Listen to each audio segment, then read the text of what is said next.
Everyone, আসসালামু আলাইকুম। আপনারা সকলে কেমন আছেন? আজকে আমার আম্মু বানাবে মিনি বার্গার। এই জন্য এখানে আমি নিয়ে নিয়েছি গোশত কিমা, এরপর দিয়ে নিয়েছি পেঁয়াজ এবং মরিচের কুচি, এরপর দিয়ে নিলাম আদা এবং রসুনের পেস্ট, এখন দিয়ে নিলাম ধনিয়া গুঁড়ো, জিরা গুঁড়ো, এখন আমি দিয়ে নেব হোয়াইট পেপার।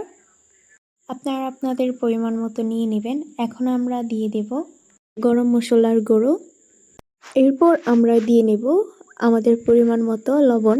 আপনারা আপনাদের পরিমাণ মতো দিয়ে নেবেন।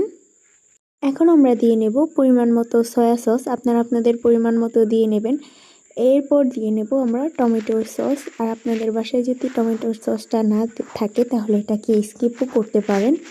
এ পর্যায়ে আমরা দিয়ে নিলাম হচ্ছে সিক্রেট একটা মশলা।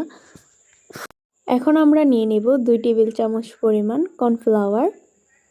এরপর আমরা কিন্তু নিয়ে নেব 1.5 টেবিল চামচ পরিমাণ ময়দা। এখন আমরা ময়দাটাকে নিয়ে নেব।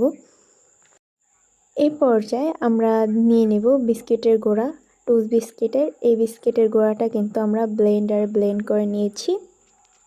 এখন আমরা সবগুলো বিস্কিটের গুঁড়োকে দিয়ে নেব। আপনারা আপনাদের পরিমাণ মতো দিয়ে নেবেন। এরপর আমরা একটা ডিম দিয়ে নেব। এখন আমরা এই সব উপকরণকে ভালো করে মথে নেব। আর হ্যাঁ, এখানে কিন্তু আমরা 1 টেবিল চামচ পরিমাণ ঘি নিয়ে নিয়েছি, এটা আপনারা পরেই দেখতে পারবেন। এখন আমরা এগুলাকে ভালো করে মেখে নিচ্ছি। সবগুলো উপকরণ আপনারা আপনাদের পরিমাণ মতো দিয়ে নেবেন। এখানে আমাদের একটা মিনি বার্গারের পরিমাণে কিন্তু আমরা নিয়ে নিয়েছি। সো এই পর্যায়ে আমাদের এগুলা কিন্তু মোথা শেষ। এখন আমরা ঘিটাকে দিয়ে নিচ্ছি। আপনারা আপনাদের পরিমাণ মতো নিয়ে নেবেন। এখন আমার আম্মু হাতে ঘি মেখে এখন এগুলাকে একটা প্যানের মধ্যে সুন্দর করে ভেজে নেবে। আর এই বার্গারের জন্য কিন্তু একটু তেলটা বেশি লাগবে। সো এটাকে আমরা নেড়ে চেড়ে সুন্দর করে ভেজে নিচ্ছি। আর মিনি বার্গারের চপগুলো ভাজার জন্য কিন্তু তেলটা একটু বেশিই লাগবে। এই তো আমাদের চপটা ভাজা শেষ। এখানে কিন্তু আমাদের 8টার মতো মিনি বার্গার হয়েছিল। এখানে আমরা মিনি বার্গারের জন্য সালাডটাকে রেডি করে নিচ্ছি। এখানে দিয়ে নিলাম আমরা শসা কুচি, এরপর দিয়ে নিলাম আমরা গাজর কুচি। এখন এগুলাকে মেয়োনিজ দিয়ে আমি সুন্দর করে মেখে নেব।